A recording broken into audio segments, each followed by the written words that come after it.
Sige. 6.4 million. Huling laban! Ang programang ito ay rated SPG, striktong patnubay at gabay ng magulang ang kailangan. Mahihirapan si Rigor na maibalik si Tanggol sa kulungan. Hindi kasi magsasalita si Espinas at nakatakas pa ang Red Phoenix. Si Roy at Tangkong na lang sana ang inaasahan ni Rigor na magtuturo kung sino ang tumambang sa kanila. Pero maghahagilap pa rin si Rigor ng mga CCTV footage kung saan tinambangan ng Red Phoenix. Umaasa siyang makikita sa CCTV si Tanggol.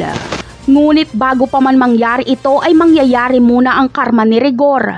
Mabubunyag na kasi ang relasyon nila ni Lena at imbis na si Marites ang kanyang piliin ay si Lena pa ang kanyang iuuwi.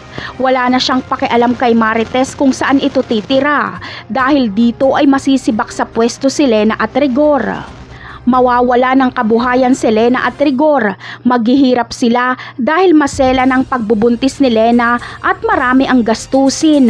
Kinakailangan pa nila ng malaking halaga pambayad sa abogado dahil sasampan sila ng kaso ni Marites. At ang matindi pa sa karma ni Rigor ay hindi pala siya ang ama ng ipinagbubuntis ni Lena. Sa kabilang banda naman ay sa paglipas ng mga araw ay magiging magkaibigan si Pablo at Tanggol. Kahit natalo si Pablo sa bilyar ay aminado siyang nasiyahan siya sa pakikipaglaro kay Tanggol.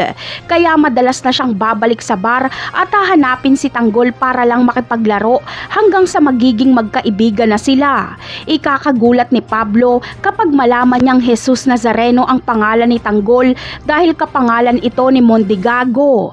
Napakarami pa nating dapat abangan sa mga susunod na episode. Paalam!